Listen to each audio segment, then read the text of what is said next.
Hello နိုပါရှင်ဘဲလန်ဆန်ဘိုက်မှာပြန်လည်ပြီးတော့ကြိုဆိုလိုက်ပါရရှင်နိုဒီနေ့ပြောပြမယ့်အကြောင်းအရာလေးကတော့ထိုင်းမှာလူတော်များများလဲသိပြီးတော့ရုပ်ရှင်နေဇာတ်ကားတွေတော်များများလဲရိုက်ခဲ့တယ်နို့အရင်တုန်းကရုပ်ရှင်တစ်ခုအဖြစ်နဲ့ကြည့်ခဲ့ရတယ်မယ်နတ်ဆိုရဲမိန်ကလေးပြိုလေးရဲ့အကြောင်းပေါ့နော်ဒီအကြောင်းလေးပြပြပေးပါမယ်ရှင်ပြီးတော့နိုဒီနေ့လေဘာစားမလဲဆိုတော့ဒီမှာရှင်နိုရဲ့လုံးဝအကြိုက်ဆုံး favorite food ဒူးရင်ပါရှင်ဒူးရင်တီးပါရှင်ဒါလေ discount ချနေရတွေ့လို့လေအကြီးပဲအေးရနန္ဒကြီးအာနဝဲချလာလိုက်တယ်ကဲဘာမှမပြောခင်ဒီအရန်စားခြင်းနေရပြတဲ့တော့အရင်ဆုံးစားအောင်မယ်ပေါ့နော်မှကြည့်အောင်အရန်စားလို့ကောင်းလားပြောနေနဲ့စားလိုက်ပါအောင်မယ်စားပါအောင်ကောင်းလိုက်တာ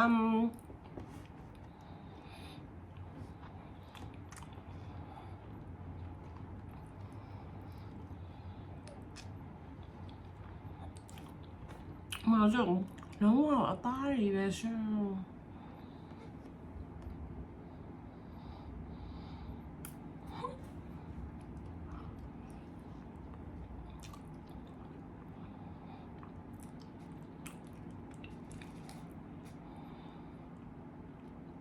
ကောင်းလိုက်တာ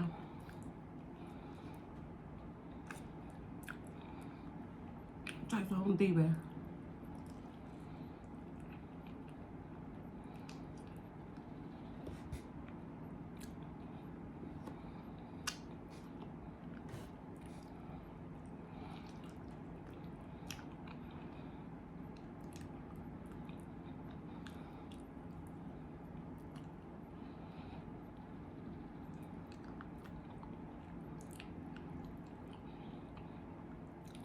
맞아. 아직이야, 뜨뜻해.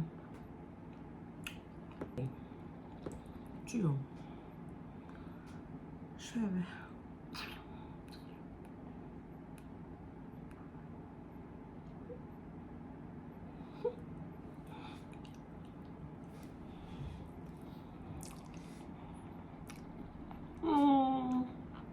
까매요.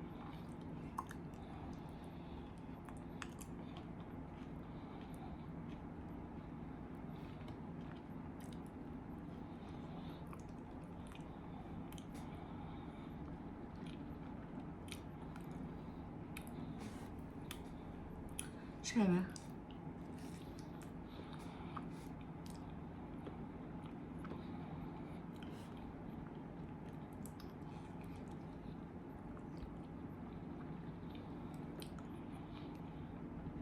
돈이 아니야, 잠깐만요.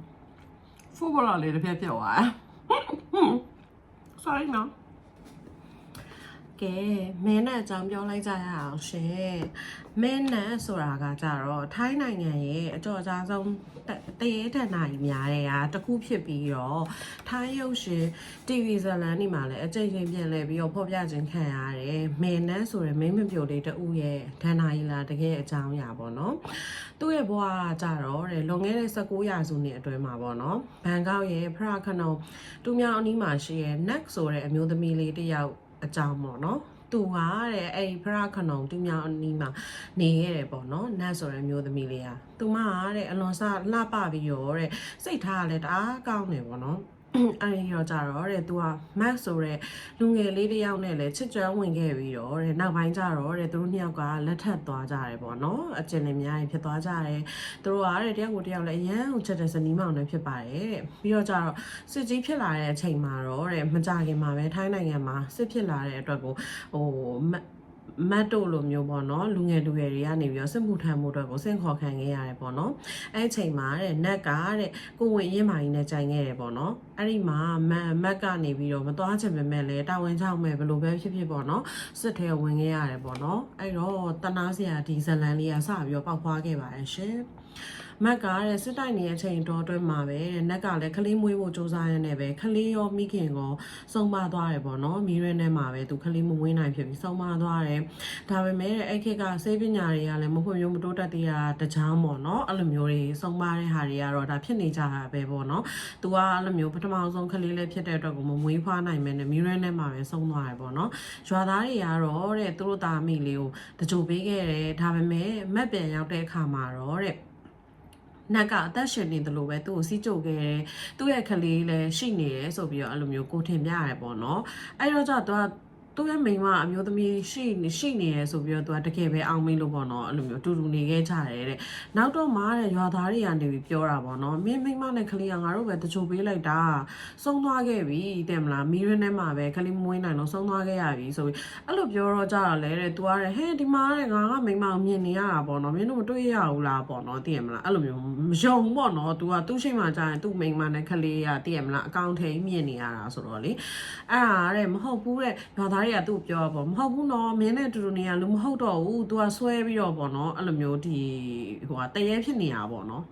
အဲ့ဒီမှာပဲနောက်တော့အမှန်တရားပေါ်လာတဲ့နေ့တနေ့ရောက်လာခဲ့ပါတယ်ရှင်အဲ့ဒါလေးကတော့တဲ့ဟိုဗာလဲတန်မြာဒီလေးပြုတ်ကျသွားအိမ်အောက်ကိုအဲ့ဒီအချိန်မှာ तू ကသူ့ရဲ့လက်ကို तू ကတဘာဝမကြပဲနဲ့ကောက်ပေးလိုက်တဲ့ဟာလက်ကြီးကိုရှေ့ဆွဲဆန်းထုတ်ပြီးတော့လေကောက်ပေးလိုက်တယ်ကွာဒီလားရုပ်ရှင်ထဲမှာလေအဲ့မင်းသမီးဒါဗီကတော့ပါသေးတယ်တွေ့လိုက်တယ်မှလားအဲ့ဒီမှာလေအဲ့လိုမျိုးကောက်ပြီးပေးလိုက်တဲ့ချိန်ကျမှဟာအဲ့မှာသူ့မိန်းမလုံးဝလူမဟုတ်တော့ဘူးဆိုပြီးတော့အဲ့လိုမျိုးအဲ့ကြမှာမက်ကတီသွားပြီးတော့သူလည်းအရန်ကိုလမ်းပြန်ပြီးအိမ်ပေါ်ကနေဆင်းပြေးသွားတယ်တဲ့ဒါမဲ့မက်ကထွက်သွားတဲ့နောက်မှာတဲ့နက်ကတဲ့သူ့ရဲ့ဝိညာဉ်လေးကတော့ဖရခနောဒူမြောင်ဝိညာဉ်လေးမှာဆက်ပြီးတော့ရှိနေသေးတယ်သူ့ရဲ့ခင်မွန်ကိုမခွဲနိုင်တာရောခလေးကိုအဲ့လိုစိတ်ဆွဲပြီးတော့တဲ့သူကအဲ့လိုမျိုးတရေဘွားဖြစ်ပြီးတော့ပဲ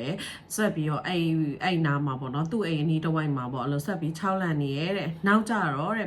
ဟိုအဲ့ဒီခေတ်ကပေါ့နော်နာမည်ကြီးဖုံးတော်ကြီးတပါးနေပြီးတော့တဲ့နတ်ရဲ့ဝိညာဉ်ကိုငြိမ်းချမ်းအောင်လို့ကိုညီပေးခဲ့တယ်ပေါ့နော်ပြီးတော့ကြတော့သူ့ရဲ့ဝိညာဉ်ကိုလည်းတဲ့သူကဟိုအယိုးတစ်စိတ်တစ်ပိုင်းကိုလည်းပေါ့နော်ဝိညာဉ်ကိုချုပ်ထိန်ထားပြီးတော့အဲ့ဒီဖုန်ကြီးကအဲ့လိုမျိုးဖုန်ကြီးเจ้าမှာပဲပေါ့နော်မြုပ်နှံပေးခဲ့တယ်ပေါ့နော်အခုယနေ့ခေတ်မှာကြတော့သူဘန်ကောက်မှာကွာဒီလားဝမ်မဟာဘိုးဆိုရဲအဲ့မဲနက်ကိုရည်စူးထားတယ်နာမည်ကြီးဖះเจ้าပေါ့နော်အဲ့ဒီဖះเจ้าဖြစ်နေပြီဖုန်ကြီးเจ้าဖြစ်နေပြီပေါ့နော်လူတွေကအဲ့ဒီမှာသွားပြီးတော့အခြေရေးတွေအဆင်ပြေဖို့အတွက်ဆူတောင်းချရတယ်ပြီးတော့စိမှုထမ်းတဲ့သူတွေကလည်းဘေးကင်းစေဖို့အတွက်ပေါ့နော်သူတို့ရဲ့အမျိုးသာ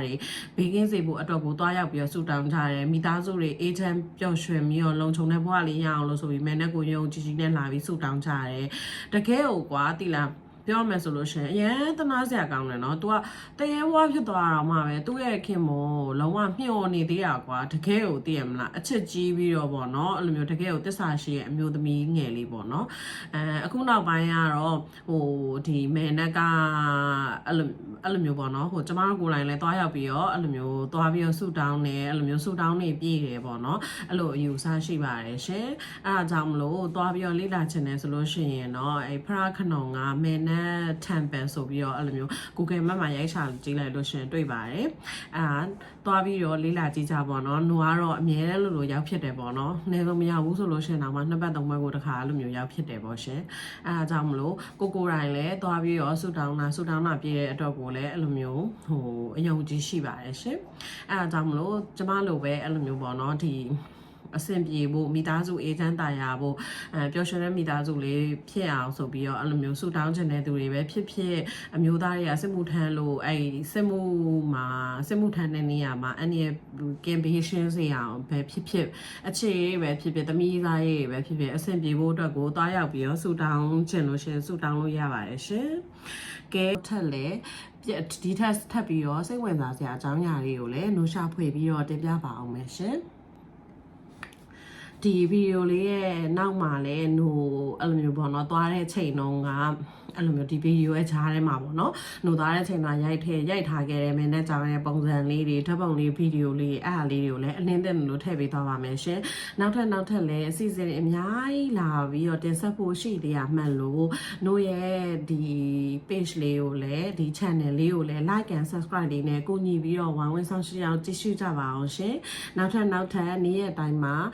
ပို့ပြီးတော့ကောင်းတဲ့အစီအစဉ်တွေနဲ့တူပြန်လာခဲ့ပါမယ်ရှင်ပြိသက်ကြီးလည်းအဆဆရရဘေးရန်ကင်းပြီးရောသွားလျလာလျခလုံးထိဆူညိပဲနဲ့အေးအေးချမ်းချမ်းနေနိုင်တော့ဘဝလေးဖြစ်ကြပါစေရှင် bye bye see you